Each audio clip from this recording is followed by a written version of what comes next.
So I will now proceed to number 17. Number 17 na ta guys, malapit na tayo matapos. The problem in number 17 is calculate the average time in days between purchases for each customer. So average time in days daw. Average time between purchases for each customer. Hindi na ako siya gets pero sabto na ako siya. Calculate the average in days daw. Average time. So difference between purchases. So between sa mga gipang purchase sa customer. So reputed nga example si customer number 1 is nag-purchase ang day, nag-purchase ba inana siguro ang possible. So muna diri I already have a code. Yan. Kalimot ko ni kilas di pa naman.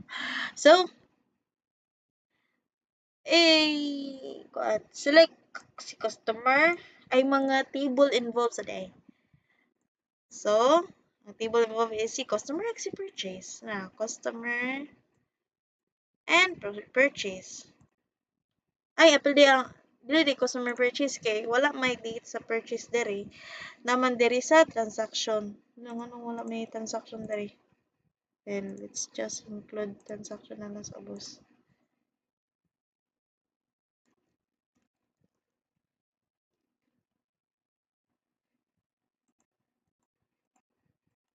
Ay, naa sa database.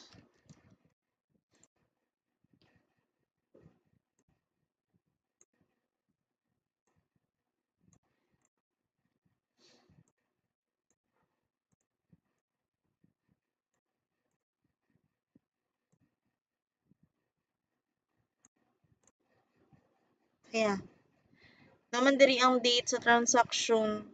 So, involved gid ang transaction purchase na. So, you would notice nga ng T1 ng T2. Kay, i-compare man nato ang transaction ni customer in days. Date difference. Diba? So, mag-compare man ta sila ay down na ilang date difference. So, purchase, join, pang-join ako siya. Para dili siya ma-error is, naglahi ko og si T1, lahi ni si T1 og si T2.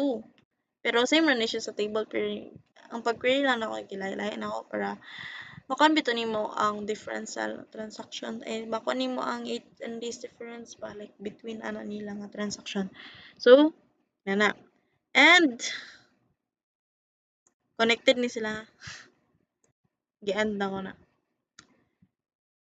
Transaction is greater than transaction 2. Group by transaction, group by customer, and last time. So, let's run na lang. So, we have 20 customers. So, mo nila average days between purchase nila. So, nasa lahi-lahi nga mga purchase everyday kay repeated naman nilang pag-purchase kay 20 raman kabuo ka mo ang So, mo na ni ang result. Same as the last mga numbers, copy, paste na to ang SQL nga code.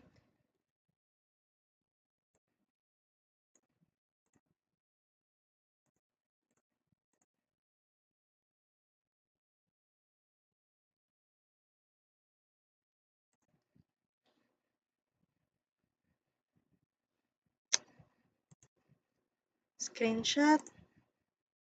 Oh, don't forget to put the screenshot.